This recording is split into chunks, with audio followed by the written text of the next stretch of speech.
मैं Piyush Ranjan exam phobia पे आप लोग का स्वागत करता हूँ। मैं आज आप लोग के बीच फिर से करीब 50 क्वेश्चन का प्रैक्टिस सेट लेके आया हूँ और ये जो प्रैक्टिस सेट है आपको बिहार दरोगा मेंस के साथ साथ बिहार ईएसआई प्री में भी काम देगा। ठीक है, तो चलिए शुरू करते हैं। आज का हमारा सबसे पहला क्वेश्चन, किस अनुच्छेद के अनुसार दोनों सदनों की संयुक्त बैठक की अध्यक्षता लोकसभा अध्यक्ष द्वारा की जाती है? देखिए, इस क्वेश्चन से ही हमारा एक आंसर निकल गया है। जो लोकसभा और राज्यसभा जब दोनों सदनों की संयुक्त बैठक की अध्यक्षता कौन करते हैं? लोकसभा अध्यक्ष। अब देखिए, तो इसमें पूछा जा रहा है कौन सा अनुच्छेद है, तो इसका हमारा आंसर है अनुच्छेद 118 के द्वारा दोनों सदनों की संयुक्त बैठक की अध्यक्षता लोकसभा अध्यक्ष द्वारा की जाती है। लेकिन अगर अब आपसे पूछे तो किस अनुच्छेद के अनुसार दोनों सदनों की संयुक्त बैठक होती है, तो अनुच्छेद 108 के अनुसार। ठीक है, अब आपसे क्वेश्चन ये भी पूछा जा सकता है जो दोनों सदनों के संयुक्त बैठक को बुलाता कौन है, तो बुलाता है राष्ट्रपति। अब देखिए, राष्ट्रपति इसको किस आधार पे बुला सकता है, तो राष्ट्रपति संयुक्त बैठक को 3 आधार पे बुला सकता है। यदि कोई विधेयक लोकसभा से पास होकर राज्यसभा में जाए और राज्यसभा उस विधेयक को अस्वीकार कर दे, मतलब मानने से इनकार कर दे। ठीक है, पहली परिस्थिति। दूसरी परिस्थिति क्या हो, जैसे कि मान के चलिए लोकसभा से कोई विधेयक पास करके राज्यसभा में गया और राज्यसभा उस विधेयक में कुछ सुधार कर दिया, ठीक है, या कुछ चीज़ों को कहा हटाने के लिए, और तब वह लोकसभा के पास भेजा और तब लोकसभा उस चीज़ को मानने से इनकार कर दे। ठीक है, अब देखिए तीसरी स्थिति क्या हो सकती है। यदि कोई विधेयक लोकसभा से पास होकर राज्यसभा में जाए और राज्यसभा उस विधेयक पर 6 महीने से ज़्यादा हो जाए और कुछ जवाब नहीं दे, तो वह विधेयक वह जो है उसके बाद भी राष्ट्रपति संयुक्त बैठक के लिए कह सकता है। ठीक है, लेकिन एक चीज़ ध्यान दीजिएगा, यहाँ पे धन विधेयक और आपको संविधान संशोधन विधेयक, ठीक है, तो धन विधेयक में लोकसभा की शक्ति होती है। धन विधेयक आपको लोकसभा में ही पास होना जरूरी है, राज्यसभा उसमें कुछ करे उससे कोई मतलब नहीं है। लेकिन संविधान संशोधन विधेयक जो है दोनों सदनों में अलग अलग पास होना जरूरी है। संविधान संशोधन विधेयक के लिए संयुक्त बैठक की व्यवस्था नहीं है। ठीक है, अब देखिए एक चीज़ और, मान के चलिए लोकसभा जो है विधेयक पास कर दी, ठीक है, और उसके बाद लोकसभा का विघटन हो गया, मतलब लोकसभा जिसकी सरकार थी उसकी सरकार ख़त्म हो गई, तब अब क्या हो सकता है। लेकिन इस स्थिति में क्या हो सकता है, लेकिन अगर राष्ट्रपति उस पर अनुमति दे दे, जो उस विधेयक पर अनुमति उस विधेयक पर बैठक हो सकती है, तो उस विधेयक पर संयुक्त बैठक किया जा सकता है। लेकिन अगर राष्ट्रपति उस विधेयक पर कोई अनुमति न दे तो वह विधेयक ही खत्म हो जाता है। ठीक है, अब देखिए इस लोकसभा जो संयुक्त बैठक होता है इसकी अध्यक्षता किसके द्वारा की जाती है, तो इसकी अध्यक्षता की जाती है लोकसभा अध्यक्ष के द्वारा। ठीक है, उसकी अनुपस्थिति में जब लोकसभा अध्यक्ष अनुपस्थित होता है तब उपाध्यक्ष करता है, और जब उपाध्यक्ष अनुपस्थित हो तब राज्यसभा का उपसभापति, ध्यान से सुनिएगा, राज्यसभा का उपसभापति मतलब अध्यक्ष, उसके बाद उपाध्यक्ष, उपाध्यक्ष के बाद राज्यसभा का उपसभापति। ठीक है, और यदि राज्यसभा का भी उपसभापति भी अनुपस्थित हो तो संयुक्त बैठक में उपस्थित सदस्यों द्वारा इस बात का निर्णय किया जाता है कि संयुक्त बैठक की अध्यक्षता कौन करेगा। ठीक है, मतलब जो लोकसभा और राज्यसभा के दोनों सदनों के संयुक्त बैठक में जो भी व्यक्ति शामिल होते हैं तो वो निर्णय करेंगे तब कौन शामिल होता है। ठीक है, इस संयुक्त बैठक का कोरम जो दोनों सदनों की कुल सदस्य संख्या का 1/10 भाग होता है। जैसे कि लोकसभा में जितने भी सदस्य हैं उसका 1/10 भाग होना चाहिए तभी संयुक्त बैठक हो सकता है, या क्या, और राज्यसभा का भी 1/10 सदस्य होना चाहिए। ठीक है, और संयुक्त बैठक जो होता है उसकी कार्यवाही लोकसभा के नियम के अनुसार होती है, न कि राज्यसभा के नियम के अनुसार। ठीक है, समझ में आ गया। अब देखिए ये समझ में आ गया संयुक्त बैठक किन परिस्थितियों में हो सकती है। तो हम लोगों ने अनुच्छेद 108 पढ़ लिया, अनुच्छेद 118 पढ़ लिया। ठीक है, अब ये अनुच्छेद 100 क्या है, तो अनुच्छेद 100 जो है लोकसभा अध्यक्ष को निर्णायक मत देने का अधिकार है। अब देखिए अनुच्छेद 110 क्या है, तो अनुच्छेद 110 है धन विधेयक। लेकिन जब आपसे पूछे राज्य में धन विधेयक का क्या है, तो आप क्या कीजिएगा, 110 में +81 जोड़ दीजिएगा, तो क्या हो जाएगा 199, ये हो जाएगा राज्य में धन विधेयक। और राज्य में धन विधेयक किसकी अनुमति से पेश किया जाता है, तो राज्यपाल की अनुमति से। ठीक है, अब चलते हैं अगले क्वेश्चन की ओर। भारत के किस राष्ट्रपति ने पेप्सू विनियोग विधेयक के मामले में वीटो का प्रयोग किया था? देखिए ये वीटो है क्या? तो वीटो ये चीज़ है जिसमें राष्ट्रपति अनुमति दे सकता है, रोक के रख सकता है, कुछ भी कर सकता है। तो इसमें राष्ट्रपति के ऊपर निर्भर है। तो देखिए भारत के राष्ट्रपति को 3 प्रकार के वीटो जारी करने का अधिकार है। सबसे पहला है अत्यंतिक वीटो। ठीक है, क्या है? अत्यंतिक वीटो। इसमें वह संसद द्वारा पारित विधेयक को अपने पास क्या करता है? सुरक्षित रख लेता है। ठीक है, और इस अत्यंतिक वीटो का ही सर्वप्रथम प्रयोग आपको डॉक्टर राजेंद्र प्रसाद ने 1954 में पेप्सी विनियोग विधेयक के मामले में किया था। और दूसरी बार अत्यंतिक वीटो का प्रयोग 1991 में सी वेंकट रमन द्वारा संसद सदस्य वेतन भत्ता और पेंशन के लिए किया गया था। ठीक है, तो अत्यंतिक वीटो में क्या होता है? जो संसद द्वारा पारित विधेयक को जो है राष्ट्रपति अपने पास सुरक्षित रख लेता है। दूसरा वीटो हमारा होता है निलंबनकारी वीटो। तो राष्ट्रपति इसमें क्या करता है? इसमें अगर राष्ट्रपति के पास कोई विधेयक आता है संसद द्वारा पारित होने के बाद, तो वह लौटाता है या मंजूरी दे सकता है, लौटा भी सकता है और मंजूरी भी दे सकता है। लेकिन अगर वह मंजूरी दे दे और फिर जो है आपको संसद के पास गया और संसद फिर दोबारा उस पर अपनी दे दे, तो राष्ट्रपति के पास भेज दे, तो राष्ट्रपति को उस पर अनुमति देना आवश्यक हो जाता है। ठीक है, अब तीसरा है पॉकेट वीटो। पॉकेट वीटो में राष्ट्रपति क्या कर सकता है? ना उस पर उसको ना सहमति भी नहीं दे सकता है, ना उसको अस्वीकृत कर सकता है, ना लौटा सकता है, मतलब कुछ भी नहीं। राष्ट्रपति के ऊपर पॉकेट वीटो का प्रयोग होता है। ठीक है, और इस पॉकेट वीटो का सबसे पहली बार प्रयोग 1986 में ज्ञानी जेल सिंह ने किया था। ठीक है, किसमें? भारतीय डाकघर संरक्षण विधेयक पे। ठीक है, समझ में आ गया? अत्यंतिक वीटो एक बार और सुन लीजिए। अत्यंतिक वीटो में वह अपने विधेयक को अपने पास सुरक्षित रख सकता है। निलंबनकारी वीटो में राष्ट्रपति के पास विधेयक आता है तो लौटा भी सकता है, और लौटा दिया और अगर संसद उस पर कुछ संशोधन करे या ना करे, फिर से राष्ट्रपति के पास भेज दे, तो राष्ट्रपति उस पर अनुमति देने के लिए आवश्यक मजबूर हो जाएगा। ठीक है, निलंबनकारी वीटो में। पॉकेट वीटो में राष्ट्रपति के ऊपर वो पॉकेट वीटो है, उस पर सहमति दे भी सकता है, नहीं भी दे सकता है, और लौटा भी नहीं सकता है। ठीक है, पॉकेट वीटो। और इससे यही हुआ था आपको 1986 में, जब ज्ञानी जेल सिंह ने भारतीय डाकघर संरक्षण विधेयक को अपने पास ही रख लिया था। इस प्रकार से वह विधेयक ही समाप्त हो गया था। ठीक है, लेकिन अगर संविधान संशोधन विधेयक से संबंधित कोई विधेयक राष्ट्रपति के पास जाता है, तो राष्ट्रपति को उस पर अनुमति देना आवश्यक हो जाता है। और इस वीटो को ये राष्ट्रपति अनुच्छेद 111 के तहत प्रयोग करता है। ठीक है, अब चलते हैं हम तीसरे क्वेश्चन की ओर। अंबेडकर का निर्वाचन क्षेत्र पाकिस्तान में जाने के बाद अंबेडकर पुणे से निर्वाचित हुए थे, तो पुणे से किस निर्वाचित नेता ने त्यागपत्र दे दिया था? देखिए, अंबेडकर जब निर्वाचित हुए थे संविधान सभा के दौरान, तो अंबेडकर बंगाल प्रांत के पूर्वी भाग से निर्वाचित हुए थे। तो यह क्षेत्र जो था बंगाल प्रांत का पूर्वी भाग, यह आपको पाकिस्तान में चला गया था। तो अब अंबेडकर खाली हो गए थे, तो पुणे से, ठीक है, तो पुणे से जयकर एक निर्वाचित नेता थे, उन्होंने त्यागपत्र देके अंबेडकर को उस क्षेत्र से निर्वाचित किया। ठीक है, समझ में आ गया? चलिए अब चलते हैं अगले क्वेश्चन की ओर। ठीक है, इसका किसी को पीडीएफ चाहिए तो वो इस नंबर पे अपना व्हाट्सएप करें। कौन सा नंबर है? देखिए 8809998475। ठीक है, चलते हैं अगले क्वेश्चन की ओर। किश्तवाड़ नेशनल पार्क किस राज्य में स्थित है? ठीक है, इस राज्य में हमेशा वार होते रहता है। समझ गए होंगे कौन सा राज्य है? तो जम्मू कश्मीर। देखिए, जम्मू कश्मीर में कुछ और राष्ट्रीय पार्क है, जैसे कि आपको सलीम अली है। सलीम अली को आपको सिटी फॉरेस्ट के नाम से भी जाना जाता है। यहाँ पे डचीग्राम नेशनल पार्क भी है और हेमिस नेशनल पार्क भी है।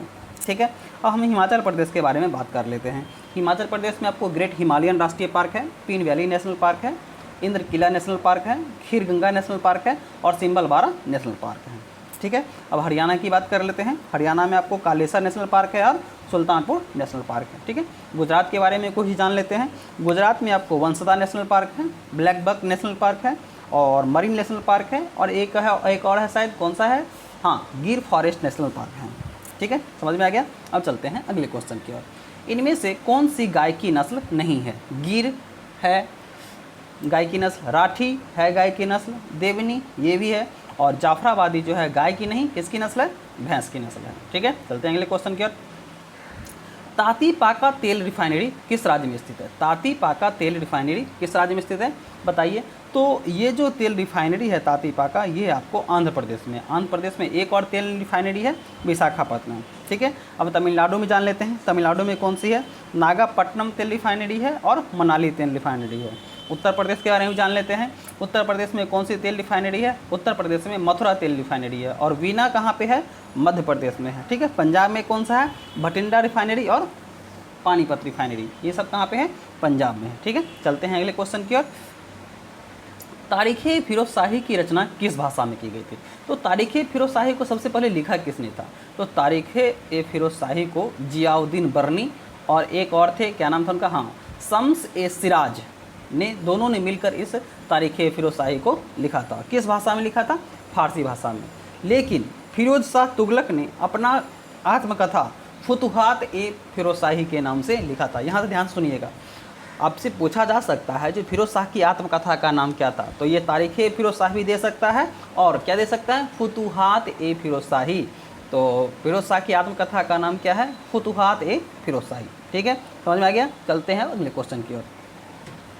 राणा कुंभा ने किस विजय के उपलक्ष्य में विजय स्तंभ का निर्माण करवाया था? देखिए यहाँ पे किस विजय ने, किसके विजय के उपलक्ष्य में? ठीक है, किस शासक के विजय के उपलक्ष्य में? देखिए इस पे भी विवाद है। तो यह जो था महमूद खिलजी के विरुद्ध विजय के उपलक्ष्य में विजय स्तंभ का निर्माण कराया था।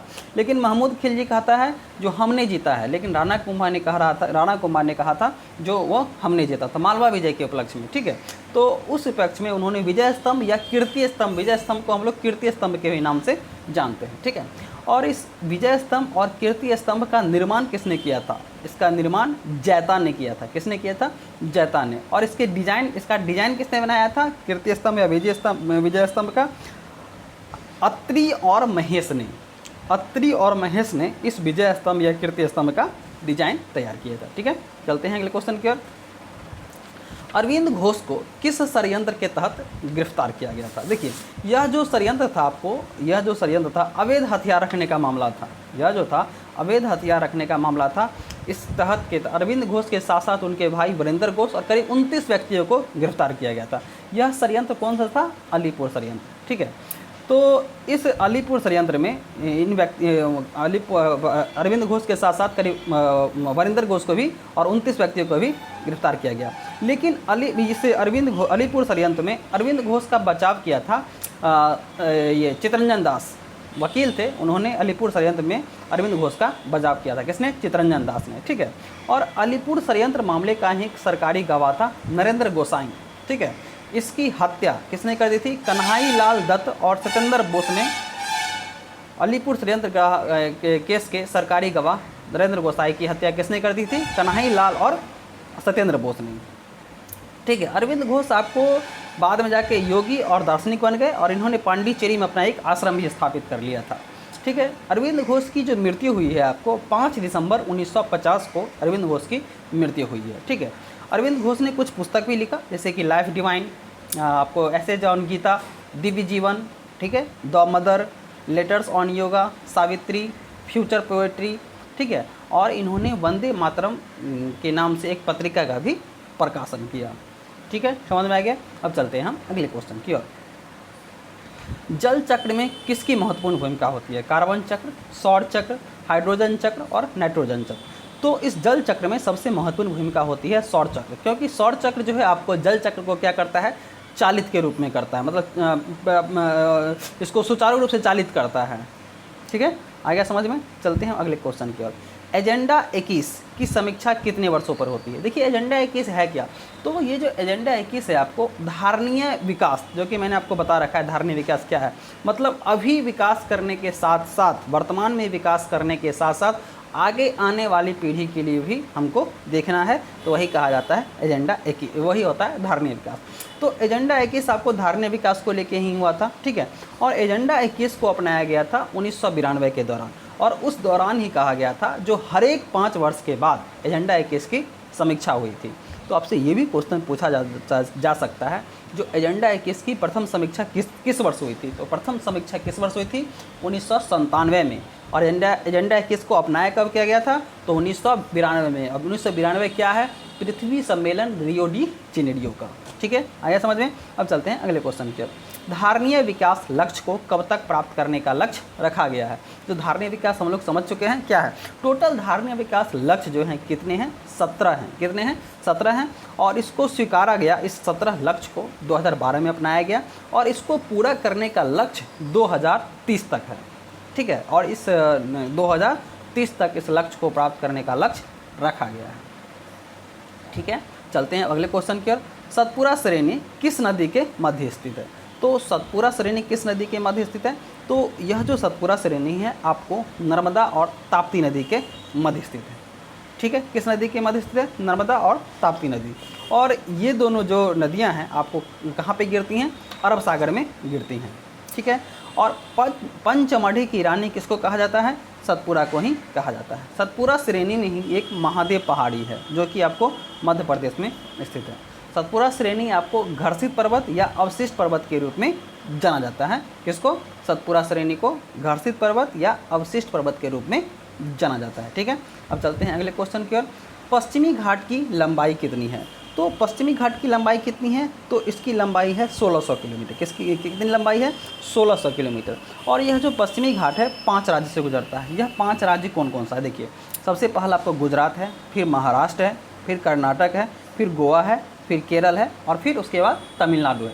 ध्यान से सुन लीजिए, गुजरात, महाराष्ट्र, कर्नाटक, गोवा, केरल और तमिलनाडु, ठीक है। आपसे पूछा जा सकता है पश्चिमी घाट किस मुहाने से लेकर कहाँ तक फैला हुआ है। तो यह ताप्ती नदी के मुहाने से लेकर कन्याकुमारी अंतरिक्ष तक फैला हुआ है, ठीक है।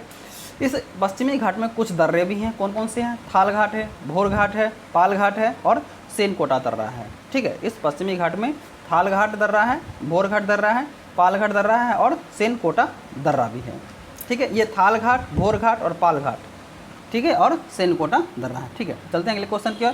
कैमूर पहाड़ी किस राज्य में स्थित है। तो ये जो कैमूर पहाड़ी है ये आपको बिहार में नहीं है, ये आपको मध्य प्रदेश में स्थित है, ठीक है। चलते हैं अगले क्वेश्चन की ओर। ओलंपिक ध्वज में पीला चक्र किस महाद्वीप को संबोधित करता है। तो बताइए, ओलंपिक ध्वज में पीला चक्र किस महाद्वीप को संबोधित करता है।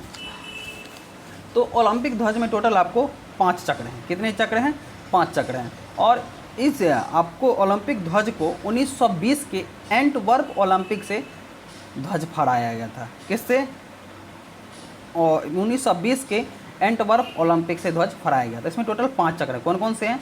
नीला है जो कि आपको यूरोप को संबोधित करता है, ठीक है। पीला है तो पीला किसको करता है, एशिया को करता है। पीला किसको करता है, एशिया को करता है। काला किसको करता है, अफ्रीका को करता है। हरा किसको करता है, ऑस्ट्रेलिया को करता है। और लाल किसको करता है, उत्तरी और दक्षिणी अमेरिका को करता है। तो हम लोग समझ चुके होंगे पीला का क्या होगा आंसर। पीला चक्र किस महाद्वीप को, तो एशिया को। और काला किसको, अफ्रीका को। और नीला किसको, यूरोप को। और हरा किसको, ऑस्ट्रेलिया को, ठीक है। समझ में आ गया। चलते हैं अगले क्वेश्चन की ओर। इसरो को किस विभाग के अंतर्गत रखा गया है। देखिए, इसरो की स्थापना कब की गई थी, ISRO इसरो की स्थापना कब की गई थी, तो 15 अगस्त 1969 को, ठीक है। 15 अगस्त 1969 को किसके नेतृत्व में, तो विक्रम साराभाई के नेतृत्व में, ठीक है। और इसको जो है आपको अंतरिक्ष विभाग के अंतर्गत रखा गया है, अंतरिक्ष विभाग के अंदर। तो अंतरिक्ष विभाग और अंतरिक्ष आयोग इस दोनों की स्थापना कब हुई थी, तो 1972 में, ठीक है। इसरो का फुल फॉर्म क्या होता है, इंडियन स्पेस रिसर्च ऑर्गेनाइजेशन। क्या होता है, इंडियन स्पेस रिसर्च ऑर्गेनाइजेशन। इस आपको इसरो के पहले अध्यक्ष कौन थे, इसको पहले अध्यक्ष थे विक्रम साराभाई, ठीक है। हम लोग दूसरे अध्यक्ष के बारे में भी जान लेते हैं। दूसरे अध्यक्ष थे इसको मेनन थे। इसके दूसरे अध्यक्ष कौन थे, मेनन थे। और अभी अध्यक्ष कौन है, तो अभी जो अध्यक्ष हैं इसके 10वें नंबर के अध्यक्ष हैं, क्या नाम है, K-Sivan। क्या नाम है, K-Sivan इसके दूसरे नंबर के अभी अध्यक्ष, 10वें नंबर के इसके अध्यक्ष हैं, ठीक है। आगे समझ में। अब चलते हैं हम लोग अगले क्वेश्चन की ओर।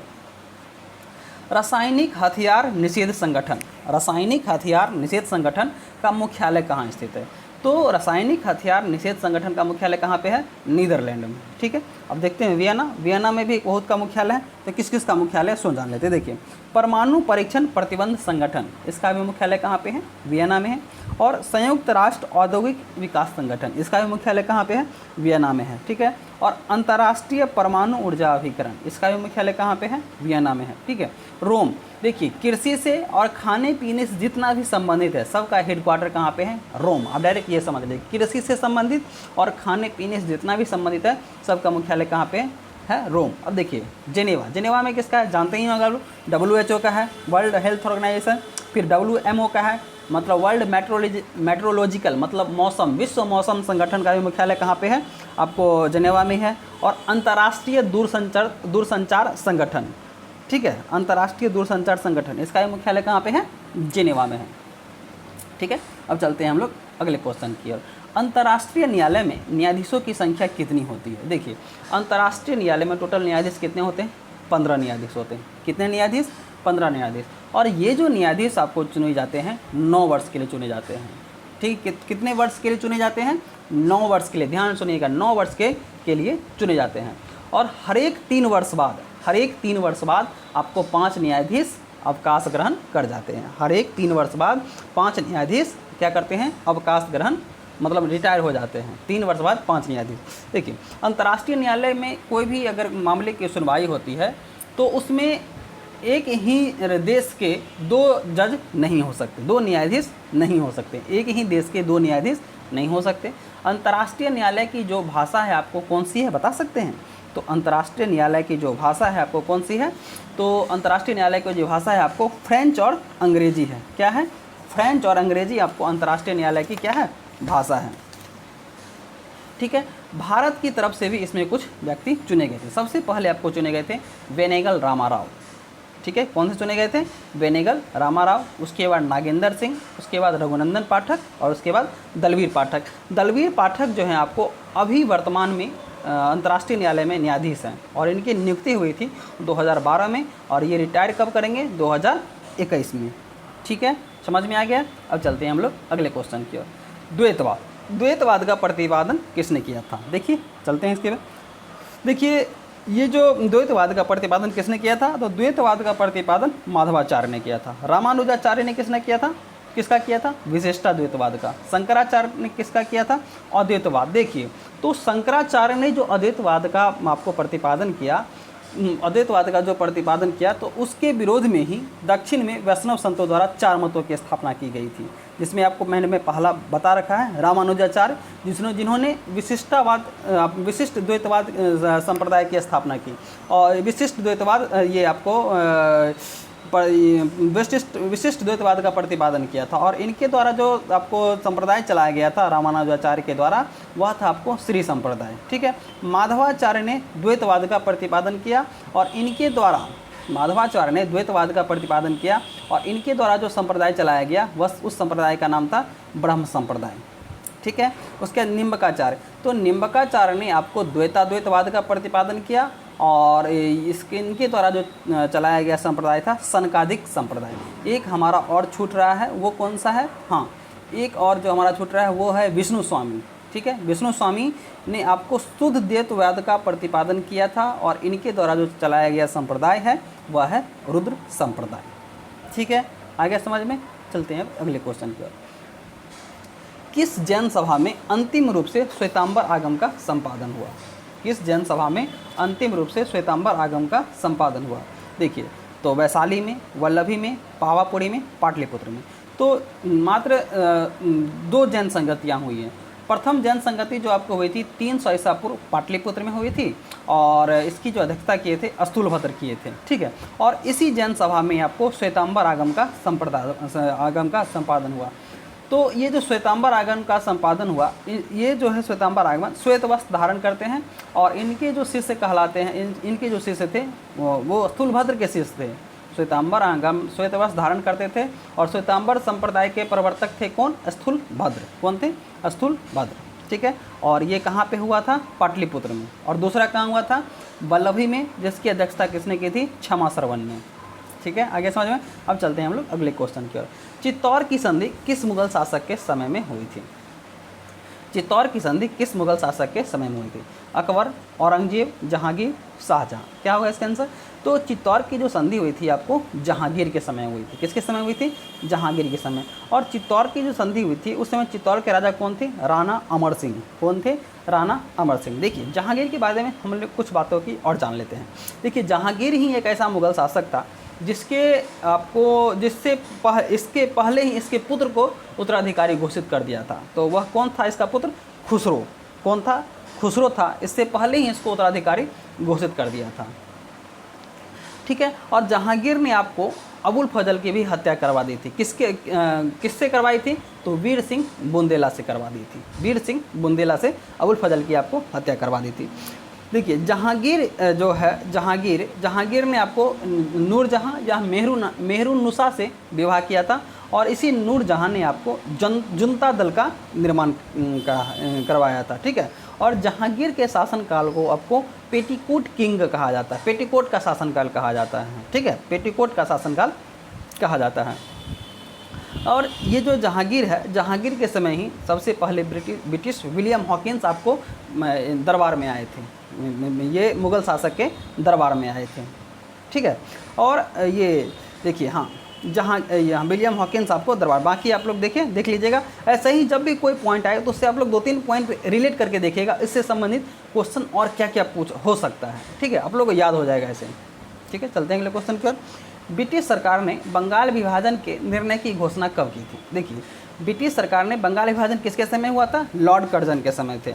लॉर्ड कर्जन ने किस आधार पे बंगाल विभाजन के लिए निर्णय के लिए कहा था? तो प्रशासनिक सुधार के आधार पर। लेकिन इसका मेन उद्देश्य था मुस्लिम और हिंदुओं के बीच जो एकता हो रही थी उसके विभाजन। तो निर्णय जो हुआ था यह 20 जुलाई 1905 को हुआ था। हालांकि लागू कब से किया गया? तो 16 अक्टूबर 1905 को लागू किया गया था। कब लागू किया गया था? 16 अक्टूबर 1905 को। और बंगाल विभाजन को रद्द कब कर दिया गया था? तो 12 दिसंबर 1911 को। ठीक है। आगे समझ में। अब चलते हैं हम लोग अगले क्वेश्चन की ओर। स्वदेशी आंदोलन का मद्रास में किसने नेतृत्व किया था? देखिए ये जो स्वदेशी आंदोलन है, बंगाल विभाजन के दौरान ही स्वदेशी आंदोलन आया था। तो इसमें पूछा जा रहा है मद्रास से किसने नेतृत्व किया था। देखिए स्वदेशी आंदोलन को पूरे भारत में लोकप्रिय बनाने का कार्य आपको बाल गंगाधर तिलक ने किया था। हालांकि पूरे भारत में इन्होंने लोकप्रिय किया, लेकिन इन्होंने सबसे ज़्यादा लोकप्रिय आपको मुंबई और पुणे में किया। किसने? बाल गंगाधर तिलक ने। देखिए अब ये जो हैं अजीत सिंह और लाला लाजपत राय, इन्होंने आपको पंजाब और उत्तर प्रदेश में लोकप्रिय बनाया। ठीक है। और दिल्ली में स्वदेशी आंदोलन को लोकप्रिय किसने बनाया? तो सैयद हैदर रजा ने आपको दिल्ली में लोकप्रिय बनाया। ठीक है।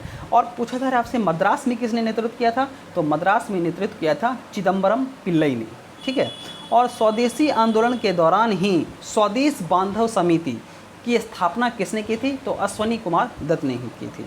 और इसी स्वदेशी आंदोलन या मतलब बंगाल विभाजन के दौरान ही संजीवनी नामक पत्रिका का आपको प्रकाशन किसने किया था? तो कृष्ण कुमार मित्र ने किया था। ठीक है। अब चलते हैं अगले क्वेश्चन की ओर। तदर्थ झंडा समिति में कौन शामिल नहीं था? देखिए तदर्थ झंडा समिति की स्थापना कब की गई थी? तो 23 जून 1947 को राजेंद्र प्रसाद की अध्यक्षता में किया गया था। तो इसमें आपको शामिल नहीं थे जवाहरलाल नेहरू, अबुल कलाम आज़ाद शामिल थे, सरोजिनी नायडू शामिल थी। ठीक है। भीमराव अम्बेडकर शामिल थे और 1-2 व्यक्ति और थे। कौन कौन थे? हाँ, आपको चक्रवर्ती राजगोपालाचारी और के.एम. मुंशी, ये 2 व्यक्ति आपको तदर्थ झंडा समिति में शामिल थे। ठीक है। चलते हैं अगले क्वेश्चन की ओर। संयुक्त राष्ट्र संघ के कितने अंग हैं? बताइए। संयुक्त राष्ट्र संघ की स्थापना कब की गई थी? तो 24 अक्टूबर 1945 को, 24 अक्टूबर 1945 को संयुक्त राष्ट्र संघ की स्थापना की गई थी। टोटल इसके कितने अंग हैं? तो टोटल इसके 6 अंग हैं। कौन कौन से 6 अंग हैं? महासभा है, सुरक्षा परिषद है जिसको दुनिया का पुलिसमैन कहा जाता है। तो देखिए महासभा है, सुरक्षा परिषद है, आर्थिक एवं सामाजिक परिषद है, परन्यास परिषद है, अंतर्राष्ट्रीय न्यायालय है और एक और है, हाँ, सचिवालय। एक और कौन सा है? सचिवालय। ठीक है। समझ में आएगा कितने अंग हैं? 6 अंग हैं। महासभा, सुरक्षा परिषद, आर्थिक एवं सामाजिक परिषद, परन्यास परिषद और अंतर्राष्ट्रीय न्यायालय और सचिवालय है। ठीक है। आगे समझ में। अब हम लोग चलते हैं अगले क्वेश्चन की। भारतीय संसद के इतिहास में दूसरी बार संयुक्त बैठक कब किया गया था? तो पहली बार आपको कब किया गया था, याद ही होगा आपको। तो पहली बार आपको 1950 में किया गया था। पहली बार आपको 1950 में किया गया था दहेज निरोध विधेयक के मामले में। और दूसरी बार आपको 1977, जब 1977 है तो 1971 तो होगा ही नहीं, उसके बाद वाला होगा, तो आप 1978 भी टिक कर सकते हैं। ठीक है, 1978 में किया गया था। किस चीज़ को लेके? तो बैंकिंग सेवा निरोध विधेयक के मामले को लेकर 1978 में। अभी तक 3 बार ही हुआ है, 3 बार ही संयुक्त बैठक हो चुकी, 1950 में, 1978 में और 2002 में। 2002 में पोटा के खिलाफ हुआ था। ठीक है, आगे समझ में। अब चलते हैं हम लोग अगले क्वेश्चन की ओर। अनुच्छेद 15 में कितने आधार पर विभेद का प्रतिषेध है? देखिए अनुच्छेद 15 में देखिए कितने आधार पे है? धर्म के आधार पे है, मूल वंश के आधार पे है, जाति के आधार पे है, लिंग के आधार पे है और जन्म स्थान पे है। मतलब इस 5 के आधार पे आपको अनुच्छेद 15 जो है विभेद का रोक लगाता है। कौन कौन से? धर्म, मूल वंश, जाति, लिंग और जन्म स्थान। ठीक है, आगे समझ में। अब हम लोग चलते हैं अगले क्वेश्चन की ओर। इनमें से कौन सा अधिकार न्यायालय द्वारा लागू नहीं होता है? तो इनमें से कौन सा अधिकार आपको न्यायालय द्वारा लागू नहीं होता? विदेश जाने का अधिकार किस अनुच्छेद के तहत आता है? तो ये जो विदेश जाने का अधिकार है आपको अनुच्छेद 21 के तहत आता है। ठीक है, अनुच्छेद 20 में क्या है? देखिए अनुच्छेद 20 में है अपराधियों के लिए दोष सिद्धि के संबंध में संरक्षण। अनुच्छेद 21 है प्राण एवं दैहिक स्वतंत्रता का संरक्षण। तो प्राण एवं दैहिक, तो विदेश जाने का अधिकार आपको अनुच्छेद 21 के तहत आता है। नीति निर्देशक तत्व, देखिए ये आपको भाग 4 के अंतर्गत आता है, लेकिन यह राज्यों के ऊपर छोड़ दिया गया है, जो वो राज्य लागू करे या न करे। इसके लिए कोई भी व्यक्ति न्यायालय में नहीं जा सकता है। इसका मतलब ये हुआ नीति निर्देशक तत्व अवाद योग्य है। ठीक है, आगे समझ में। मौलिक अधिकार भारत का, इसको मैग्ना कार्टा भी कहा जाता है, भाग 3 में आता है। ठीक है, झंडा फहराने का अधिकार। देखिए झंडा फहराने का जो अधिकार है आपको 19(1) के अधीन 2004 से सभी व्यक्ति झंडा फहरा सकते हैं। ठीक है, अब हम लोग चलते हैं अगले क्वेश्चन के। राष्ट्रपति के क्रम को सजाइए। सबसे पहले कौन आए, उसके बाद कौन आए, उसके बाद कौन आए। देखिए तो इसका एक ट्रिक है। देखिए राजेंद्र राधा के पास जाकर गिरी। क्या है इसका ट्रिक? है राजेंद्र राधा के पास जाके गिरी। देखिए राजेंद्र राधा के पास जाकर गिरी। देखिए सबसे पहले पता चल जाएगा 4 नंबर। सबसे पहले राजेंद्र प्रसाद हो गए, फिर उसके बाद राधा कृष्णन हो गए, फिर उसके बाद जाकिर हुसैन हो गए और फिर बीबी गिरी हो गए। तो यहाँ पे बीबी गिरी से ही शुरू है। सबसे पहले क्या आएंगे? बीबी गिरी। ठीक है, बीबी गिरी। ठीक है, बीबी गिरी। अब है गिरी। अब है गिरी के बाद ये लिख लीजिएगा, अली नीलम लेके जेल आया। अली नीलम लेके जेल आया। अली नीलम लेके जेल आया। देखिए तो गिरी तो वहाँ पे थे ही, तो यहाँ पे सबसे पहले गिरी, उसके बाद फखरुद्दीन अली अहमद, फिर उसके बाद नीलम संजीव रेड्डी और फिर उसके बाद ज्ञानी जेल सिंह। तो क्या क्या हो जाएगा? बीबी गिरी। ठीक है, बीबी गिरी, फखरुद्दीन अली अहमद, नीलम संजीव रेड्डी और ज्ञानी जेल सिंह। और आया से हो गया वेंकट रमन। ठीक है, अब हो गया, समझ में आ गया। गिरी तो है, वहाँ तक हम राजेंद्र राधा के पास जाके गिरी और अली नीलम लेके जेल आया। ठीक है, हो गया। अब आपसे पूछा जा सकता है अभी जो भारत के राष्ट्रपति हैं रामनाथ कोविंद, ये किस नंबर के राष्ट्रपति हैं? तो ये जो हैं आपको 14वें नंबर के राष्ट्रपति हैं। ठीक है, चलते हैं अगले क्वेश्चन के। गाडरवारा कोयला आधारित विद्युत स्टेशन किस राज्य में है? तो गाडरवारा कोयला आधारित विद्युत स्टेशन जो है आपको मध्य प्रदेश में। ठीक है, आपको तमिलनाडु में कौन सा है? तमिलनाडु में आपको वल्लूर, आपको तमिलनाडु में है।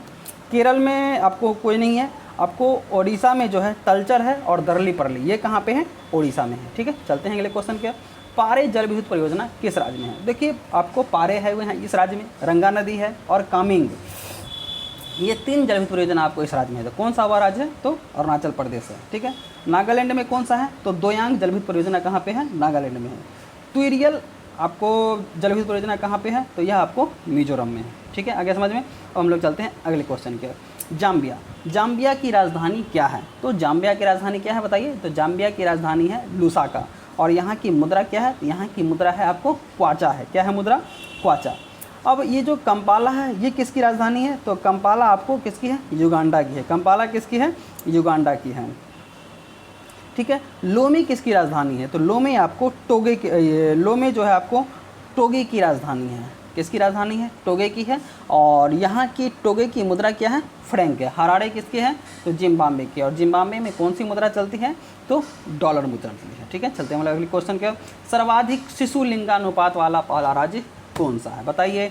सर्वाधिक शिशु लिंगानुपात, तो सर्वाधिक शिशु लिंगानुपात वाला राज्य, पहला राज्य है अरुणाचल प्रदेश और दूसरा राज्य है मिजोरम। दूसरा राज्य कौन सा है?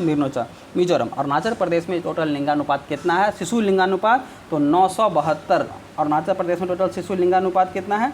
972। और आपको मिजोरम में कितना है? 970। कितना है? 970। ठीक है, ठीक है। अब आप देखिए, शिशु लिंगानुपात आपको 0 से 5 वर्ष के बीच गिनती किया जाता है। ठीक है। अब आपसे पूछेगा सिर्फ सर्वाधिक लिंगानुपात वाला राज्य कौन सा है? तो सर्वाधिक लिंगानुपात वाला राज्य कौन सा है? केरल। कौन सा राज्य है? केरल। और यहाँ पे कितना लिंगानुपात है सर्वाधिक? तो 1084 है। और उसके बाद कौन सा है आपको? तमिलनाडु है। उसके बाद कौन सा है? तमिलनाडु है। कौन सा है? तमिलनाडु है। यहाँ पे आपको 996 है। कितना है? 996 है। ठीक है, आगे समझ में। अब हम लोग चलते हैं अगले क्वेश्चन की ओर। विश्व रक्तदान दिवस कब मनाया जाता है? तो विश्व रक्तदान दिवस आपको 14 जून को मनाया जाता है। और इस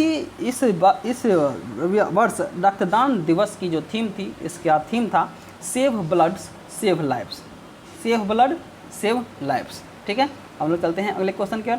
कांग्रेस के किस अधिवेशन में स्वदेशी बहिष्कार तथा राष्ट्रीय शिक्षा संबंधी प्रस्ताव पारित किया गया? यह कौन सा अधिवेशन था? तो यह जो अधिवेशन था 1906 का अधिवेशन था। और इस अधिवेशन में ही आपको पूर्ण स्वराज्य का प्रस्ताव पारित किया गया। और इस अधिवेशन के अध्यक्ष कौन थे बताइए? तो इस अधिवेशन के अध्यक्ष कौन थे बताइए? तो इस अधिवेशन के अध्यक्ष थे दादा भाई नेहरू। कौन थे? दादा भाई नेहरू। आगे समझ में। अब देखिए 1911 में क्या हुआ था? कुछ तो हुआ था। तो 1911 में आपको इस कांग्रेस के अधिवेशन में आपको पहली बार झंडा फहराया गया था। इस अधिवेशन की अध्यक्षता किसने की थी? पंडित विश्व नारायण धर ने। और यह हुआ कहाँ पे था? आपको कोलकाता में। ठीक है, आगे समझ में। अब हम देखते हैं 1905 में क्या हुआ था। तो 1905 में अधिवेशन की अध्यक्षता गोपाल कृष्ण गोखले ने की थी। और इसी 1905 में गोपाल कृष्ण गोखले ने क्या किया था बताइए? तो गोपाल कृष्ण गोखले ने आपको भारत सेवक समाज की स्थापना की थी। ठीक है। 1916 क्या हुआ था? तो 1916 जो है यह लखनऊ में अधिवेशन हुआ था। और इसी अधिवेशन में कांग्रेस के गरम दल और नरम दल एक हो गए थे और मुस्लिम लीग से भी समझौता हो गया था। और इस अधिवेशन की अध्यक्षता लखनऊ में अंबिका चरण मजुमदार ने की थी। ठीक है, आगे समझ में। अब हम लोग चलते हैं अगले क्वेश्चन की ओर। ख्वाजा मोइनुद्दीन चिश्ती किसके साथ भारत आए थे? तो चिश्ती संप्रदाय का भारत में फैलाने का जो योगदान है आपको ख्वाजा मोइनुद्दीन चिश्ती का है। ठीक है, तो ख्वाजा मोइनुद्दीन चिश्ती जो है आपको महमूद किसके साथ आए थे? मोहम्मद गौरी के साथ आए थे। ठीक है, चलते हैं अगले क्वेश्चन की ओर। मूल कर्तव्य देश की रक्षा करे और राष्ट्र की सेवा करे को किस स्थान पे रखा गया? देखिए भाग 4 क के तहत हम लोगों ने मूल कर्तव्य को सोवियत संघ से लिया है। ठीक है, और इस मूल कर्तव्य में देश की रक्षा करे और राष्ट्र की सेवा करे को चौथे स्थान पर रखा गया। किस स्थान पे? चौथे स्थान पे रखा गया। मूल कर्तव्य का जो ये हम लोग 11 मूल कर्तव्य है, इसको आप लोग एक लाइन से याद करने की कोशिश कीजिए। जैसे आप लोग को मौलिक अधिकार याद है, पूछा जा सकता है, क्वेश्चन का पैटर्न है। हालांकि एक बार क्वेश्चन ये पूछा जा चुका है किसी भी शायद सिविल सेवा के एग्जाम में, इसी कारण से मैंने इस क्वेश्चन को दिया है। तो आप लोग एक बार मूल कर्तव्य को भी, जितने ही 11 मूल कर्तव्य हैं उसको पूरा याद कर लीजिएगा। ठीक है, किसी भौगोलिक क्षेत्र को अनुसूचित क्षेत्र घोषित करने का अधिकार किसके पास है? तो किसी भौगोलिक क्षेत्र को अनुसूचित क्षेत्र घोषित करने का अधिकार किसके पास है? तो यह जो अधिकार है आपको राष्ट्रपति के पास है। ठीक है, राष्ट्रपति के पास है। ठीक है, राज्यपाल किस अनुच्छेद के अंतर्गत विधानमंडल का समय समय पर सत्र बुलाने और विधानसभा का विघटन करने का अधिकार देता है? राज्यपाल किस अनुच्छेद के अंतर्गत? तो वह अनुच्छेद है हमारा अनुच्छेद 174 के अंतर्गत राज्यपाल जो है सत्र को, विधानमंडल को बुला सकता है और उसका विघटन करने का भी अधिकार है। किसके? अनुच्छेद 174 के अंतर्गत। ठीक है, अनुच्छेद 165 क्या है भाई? तो अनुच्छेद 165 जो है राज्य के महाधिवक्ता से संबंधित है। ठीक है, जैसे जिस प्रकार अनुच्छेद 76 क्या है? तो अनुच्छेद 76 है आपको क्या है? अनुच्छेद 76 है महान्यायवादी। देखिए आप लोग क्या कीजिएगा, जब भी 76 में देखिए 76 में अगर 89 हम जोड़े तो क्या आएगा 6 9 15 और 7 8 आपको 15 और 1 16। तो जब भी आपको केंद्र से संबंधित कोई अनुच्छेद याद हो उसमें आप क्या कीजिएगा 89 घटा, केंद्र से संबंधित अगर कोई अनुच्छेद याद हो उसमें 89 जोड़ दीजिएगा तो वह आपका राज्य से संबंधित अनुच्छेद आ जाएगा। ठीक है, समझ में आ गया। अनुच्छेद 165 समझ में आ गया। अब देखिए ये अनुच्छेद 161 क्या है। तो अनुच्छेद 161 राज्यपाल माफ़ी को छोड़कर या कोर्ट मार्शल लॉ को छोड़कर बाकी सभी प्रकार की सज़ा को कम कर सकता है या माफ़ कर सकता है। अनुच्छेद 200 क्या है। तो अनुच्छेद 200 जो है राज्यपाल जो है राष्ट्रपति के लिए कोई विधेयक को सुरक्षित रख सकता है। ठीक है, चलते हैं अगले क्वेश्चन की ओर। भारतीय बैंक संघ के मुख्य कार्यकारी पद पर किसकी नियुक्ति की गई है। तो भारतीय बैंक संघ के मुख्य कार्यकारी पद पर आपको सुनील मेहता की नियुक्ति की गई है। रजनीश कुमार क्या हैं, तो ये SBI के चेयरमैन हैं। शक्तिकांत दास क्या हैं, बताइए। शक्तिकांत दास अभी RBI के गवर्नर हैं। और प्रशांत कुमार कौन है, जो ये यस बैंक के प्रशासक हैं। यस बैंक के प्रशासक कौन है, प्रशांत कुमार हैं। ठीक है, चलते हैं अगले क्वेश्चन क्या। किस राज्य ने विधानसभा में विधान परिषद को समाप्त करने का प्रस्ताव पारित किया है। ठीक है, विधान परिषद को समाप्त करने का प्रस्ताव पारित किया है, तो वह राज्य है आपको आंध्र प्रदेश। वह राज्य कौन सा है, आंध्र प्रदेश। कावेरी जल विवाद के अंतर्गत कौन सा राज्य शामिल नहीं है। तो कावेरी जल विवाद, यह जो विवाद है आपको देखिए ये आपको आंध्र प्रदेश में है। ठीक है, किस किस राज्य में है, आंध्र प्रदेश में है, कर्नाटक में है, तमिलनाडु में है, पुदुचेरी में है और केरल में है। यह जो है आपको, यह आपको आंध्र प्रदेश में, ये आंध्र प्रदेश में नहीं है। कहाँ पे नहीं है, आंध्र प्रदेश में नहीं है। ठीक है, अब देखिए कावेरी जल विवाद, यह जो कावेरी जल विवाद है, यह कावेरी नदी निकलती कहाँ से, यह पश्चिमी घाट पर्वत के ब्रह्मगिरी पहाड़ी से निकलती है। पश्चिमी घाट पर्वत के कहाँ से निकलती है, ब्रह्मगिरी पहाड़ी से निकलती है। और कावेरी नदी कितनी लंबी है, यह 800 किलोमीटर की लंबी है। ठीक है, और इस कावेरी नदी पर एक तमिलनाडु का जलप्रपात है, होगनेकल जलप्रपात। यह कहाँ पे है, कावेरी नदी पर है।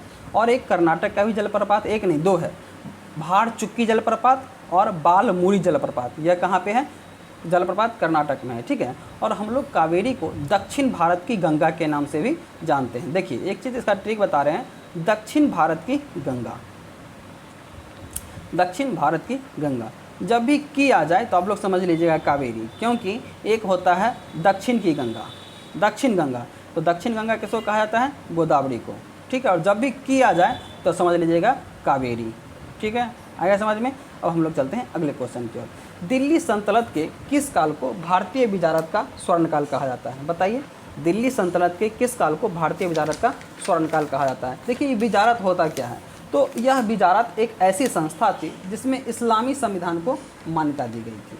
ठीक है, और इस विजारत को एक संस्था के रूप में अपनाने का प्रेरणा ये अब्बासी खलीफाओं से फारस ने ली थी। और फिर फारस के बाद मोहम्मद गजनवी ने स्वीकार किया। ठीक है, मोहम्मद गजनवी ने स्वीकार किया। और यह जो व्यवस्था थी आपको तुगलक काल में चरमोत्कर्ष मतलब स्वर्ण काल आ गया।